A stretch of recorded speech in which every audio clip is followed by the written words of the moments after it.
Bonjour à tous. Donc aujourd'hui, je voudrais vous parler de la qualité des, entre autres, de Oro, Parodi et Sarah. Et donc, je voudrais vous expliquer la raison pour laquelle Ziké a réussi à faire des ouvrages d'une telle qualité. Donc, chose à savoir, Oro a été fait donc en 40 jours. Mais au-delà de ces 40 jours, sachez que la genèse, c'était pour faire plaisir à sa mère. Compte tenu de sa vie aventureuse et du fait qu'il n'avait rien à l'époque et qu'il avait 35 ans, sa mère voulait à tout prix, si je puis dire, le caser, faire en sorte qu'il ait un tant soit peu quelque chose.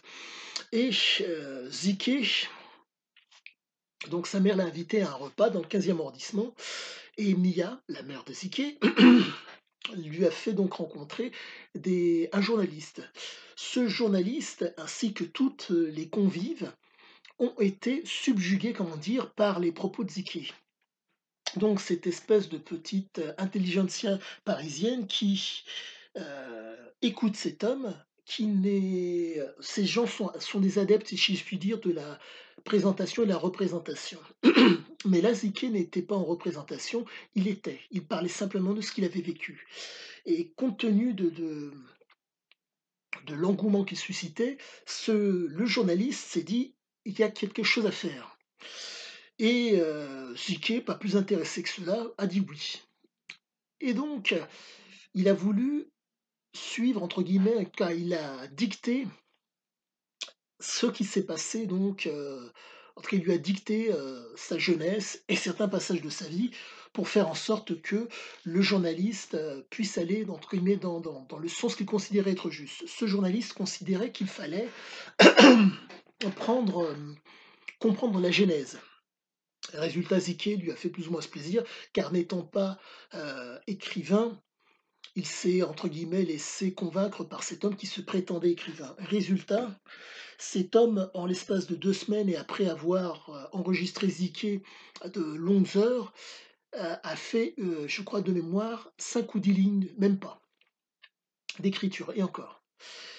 Et donc de là, Ziké s'est dit: «C'est pas possible, il n'est pas capable d'être rentable avec les éléments que je lui donne, donc je vais laisser tomber tout ça». Et c'était sans compter, si je puis dire, sans la pugnacité de sa mère qui dit: «Non mon fils, tu vas faire ce qu'il faut». Résultat, il est tombé sur une échaudière qui travaillait donc à François, et donc cette femme lui a dit: «Voilà, je suis intéressée et j'ai envie de faire quelque chose avec votre vécu».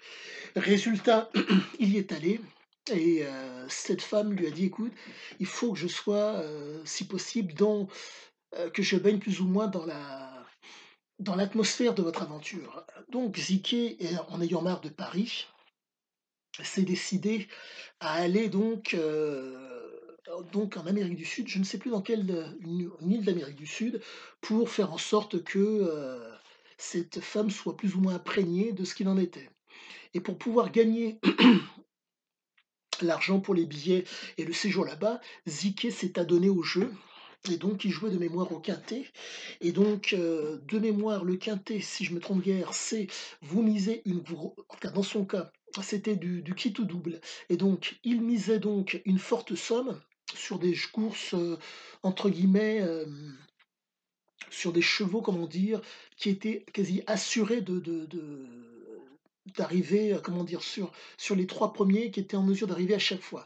Et quoi qu'il en soit, c'était des fortes sommes sur des petites courses, si je me trompe guère, sur des espèces de favoris. Ce qui fait qu'il a doublé son capital et il s'est retrouvé, de mémoire, avec 50 000 francs, si je me trompe guère, ou 20 000 ou 50 000 balles, qui lui ont permis de partir donc, dans cette île d'Amérique du Sud. Bref, de là, l'échaudière se met à écrire, et bien sûr, avec sa perspective d'échaudière et avec sa façon de faire. Ce qui fait que cette dame, profitant du cadre luxurieux, s'est mise donc à faire bronzette, à boire un petit peu plus que raison, et là, ça énerve Eziké parce que le côté rentable, le côté, bah, compte tenu du fait que l'argent s'en allait à vitesse grand V, il voyait que la nana n'arrivait pas. Donc il a réussi à canaliser la nana et à en faire, si je puis dire, comme à son habitude, à l'exploiter correctement, à la conditionner à accepter une condition d'exploiter. Donc à partir de là, Elle a pu écrire, elle a écrit, mais la problématique, c'est qu'elle a hypersexualisé, Ziké et ainsi que les hommes du campement de Ziké. Donc il a dit: «Laisse tomber, c'est pas la peine» et il a décidé de le faire lui-même. Et là, la grande qualité de Ziké et chose qu'il a pu constater avec les gens qui se disaient écrivains, c'est que ces messieurs et cette dame, en tout cas ce monsieur et cette dame, lui ont demandé de parler. Donc, compte tenu du fait qu'il se rendait compte qu'il avait subjugué ces gens par sa façon de parler et qu'ils lui ont demandé des détails ou de parler de son vécu pour le premier journaliste et pour la journaliste de lui parler dans le détail des hommes, il s'est rendu compte que c'est par le biais de la dictée qu'il devait faire l'ouvrage. Et comme il avait cette capacité à subjuguer les gens, il s'est dit c'est la bonne manière. Et donc, il a pris donc un scribe, plus exactement son lieutenant Flaco, qui à partir de là s'est mis à écrire. Et force est de constater que ça a fonctionné. Et la raison en est très simple. Vous êtes face à un homme qui est adepte de la manipulation et qui est intelligent. Et si vous voulez, cette mécanique qui consiste à être sans gêne manipulateur et intelligent se fait entre guillemets des fois verbalement et des fois non verbalement. Donc si vous voulez, comme il a pu être posé pour pouvoir réfléchir aux écrits, il a pu se mettre, si je puis dire, se conditionner mentalement. Autre chose très importante à savoir, comme l'homme est un adepte des substances qui lui permettent d'être dans un état second, il était en train de fumer le pet sur pet pour pouvoir faire un ouvrage qualitatif. Et ça fait toute la différence. Le fait d'être dans cet état second, comme si je puis dire à l'accoutumée dans ses aventures, fait que la dictée de Horo a été d'autant plus simple, entre guillemets, compte tenu du fait qu'il a fallu 40 jours. Mais ces 40 jours ont été ponctués par des choses très simples. Déjà d'une, euh, payer l'hôtel dans lequel il séjournait, nourrir Flaco de façon conséquente et aller gagner sa vie. Donc si vous voulez, entre guillemets, aller gagner sa vie, jouer au jeu dans le Katsuki pour pouvoir, entre guillemets, subvenir au quotidien de Flaco et à son quotidien pour pouvoir écrire ce bouquin. Et résultat, le bouquin a été écrit.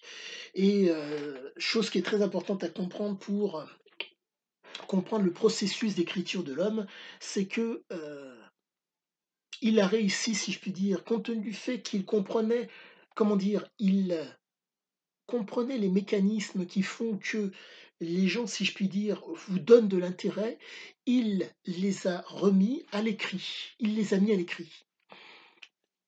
Chose dont je vous parle de façon fréquente, mais qui est coutumier et qui est récurrent chez Ike, le, le circuit de la récompense. Manger, boire, dormir sont des choses qui sont communes à tous. Manger, boire, dormir, avoir une libido, pardonnez-moi, c'est ce qui permet, entre guillemets, un développement. Un développement qui permet la vie, pour faire simple. Un développement fonctionnel qui marche, la vie. Et comme c'était un adepte de la survie et que pour pouvoir s'inscrire dans la survie, il faut fournir une performance, il faut réussir, si je puis dire, à asseoir une autorité sur le groupe d'hommes qu'il a à sa charge. Mais il faut à tout prix asseoir cette autorité tout en sachant que lorsque vous asseyez une autorité sur les hommes, vous devez, dans le cas présent, réussir à différer, si je puis dire, le gain financier. Mais pour pouvoir différer le gain financier, il faut à tout prix les nourrir, leur donner à boire, si possible une sexualité qui fait que le travail qu'ils vont fournir, les efforts qu'ils vont fournir pour avoir un gain à la fin, ils sont prêts à les accepter car les besoins primaires qui sont manger, boire et avoir une sexualité sont pourvus. Et que, de plus, de surcroît, ils voient que leurs efforts amènent une rentabilité. Et c'était sa très très grande force. Donc, il arrivait à différer cette chose. Et de par sa capacité, comment dire, d'orateur à pouvoir expliciter ces différentes choses, il tenait en haleine les gens. Et c'est pour ça qu'il me tient aussi en haleine. Et je dirais que c'est la très très grande force, c'est l'une des raisons qui fait la qualité du texte et des propos qu'il tient. Car, qui que nous soyons, nous nous y retrouvons. Je pense vous avoir donné une explication assez cons ah pardon, j'oubliais presque. Oui, quoique non, j'ai parlé, ah oui, le fameux pouce, inscrivez-vous. Je vous avais donc parlé du fait que la drogue, le pet qu'il fumait de façon régulière avait été une nécessité. La raison en est très simple. Il faut comprendre qu'au niveau donc du cortex du cortex neurocérébral pardon, du cortex préfrontal, c'est là où se trouve plus ou moins se trouve la mémoire. Et au niveau du circuit de la récompense, ce qui était commun à tous, manger, boire, avoir une sexualité, ne lui suffisait plus. Il lui fallait le PET ou une substance pour pouvoir psychostimulante, pour pouvoir être d'autant plus vigilant. Et cette, vigilance ou cette stimulation du cortex due à un produit, psychostimulant faisait toute la différence et faisait que les «barrières» entre guillemets, si je puis dire, sautaient. Et ce qui fait qu'il avait une facilité, si je puis dire, à expliciter ce qu'il avait déjà vécu. Chose à comprendre par rapport à ce besoin, physiologique, pathologique malheureusement, qu'il a développé à cause de ces substances. Vous avez la substance qui est prise de façon, régulière, quasiment journalière. Vous avez le travail qui a été effectué, entre guillemets, «l'aventure qui a été vécue» et vous avez ces récepteurs qui font que, ces récepteurs et ce vécu font que il y a, si je puis dire, un travail de qualité qui va être, donné et qui fait que l'aventure est d'autant plus qualitative. Et c'est pour ça, si je puis dire, qu'il appréciait énormément cela. Il faut, d'autant plus aussi, j'oubliais presque, savoir que, lorsqu'on est assis et qu'on dicte ou lorsqu'on est debout et qu'on dicte, je dirais que le risque est moindre que par rapport, au fait de vivre ces aventures où elles sont extrêmement périlleuses et parfois extrêmement dangereuses. Donc si vous voulez, l'engouement de Ziké par rapport à l'écriture s'explique de la façon suivante. Il faut voir que dans nombre de ses aventures, l'une des raisons pour lesquelles il ne répète jamais 2 fois la même chose, c'est que au niveau donc de sa physiologie qui est, commune à tout, bon bref, au niveau de sa physiologie, il était tout le temps comment dire? En surcompensation. Dépression, stimulation, surcompensation. De par le fait des produits qu'il prenait. Il faut comprendre que comme c'était un adepte, c'était un homme qui réfléchissait par lui-même, et qui dirigeait, qui conduisait et qui soumettait les hommes, il refusait, si je puis dire, qu'on lui dicte ce qu'il avait à faire. Il faisait ce que bon lui semblait. Et c'était sa très grande force, et c'est l'une des raisons pour lesquelles il a réussi, si je puis dire, ses aventures, compte tenu du fait qu'il était tout le temps à la marge. Donc c'est lui qui dictait les lois et c'est lui qui définissait le cadre pour faire en sorte que ses aventures viennent à fonctionner. Et donc, il faut savoir que à un moment donné, que vous le vouliez ou pas, quand vous prenez trop de substances, vous allez avoir, comment dire, une accoutumance par rapport à vos récepteurs. Cette accoutumance par rapport aux récepteurs fait que vous allez, entre guillemets, avoir, si je puis dire, une espèce de descente. Vous consommez, mais malheureusement, c'est plus le corps qui prend et donc il y a un amoindrissement quand vous arrêtez ces substances momentanées. Et c'est l'une des raisons pour lesquelles il arrêtait. Les substances, fumées généralement ou, ingérées car il sniffait, faisaient que vous aviez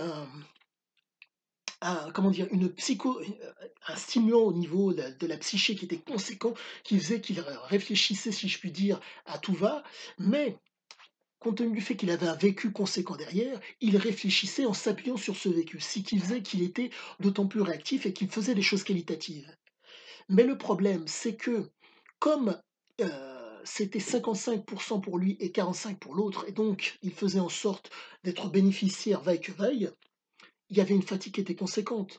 L'omniprésence a amené de la fatigue et donc qui amène fatigue physiquement fait qu'à un moment donné, vous avez, si je puis dire, comment ça s'appelle? C'est pas une chute, mais si vous voulez, un état dépressif qui n'est pas là parce qu'il prend des substances, mais qui, comment fait que votre corps prend vraiment un coup qui est, extrêmement lourd et qui fait que vous allez détruire plus votre corps qu'autre chose. Et c'est l'une des raisons pour lesquelles il a autant accroché à l'écriture. Physiquement, il y a moins il y a nettement moins, comment dire, d'investissement physique, assis, à parler, à fumer et simplement à s'appuyer sur ce qu'il a vécu. Ce qui fait que c'est pour ça qu'il a autant apprécié l'écriture, car son besoin d'être stimulé, voire hyper stimulé, était d'autant plus, si je puis dire, soft. Il n'était pas aussi conséquent qu'à l'accoutumée, car il était obligé à un moment dans ses aventures de se stimuler physiquement pour faire face à une adversité et se stimuler psychologiquement. Donc si vous voulez, c'était quand même sacrément dur et donc si je puis dire, la descente, comme certains toxicos l'appellent, il l'a évité et c'est pour ça qu'il a autant apprécié d'écrire ses ouvrages. Voilà qui est bon. Je vous souhaite une agréable fin de journée et je vous dis à bientôt.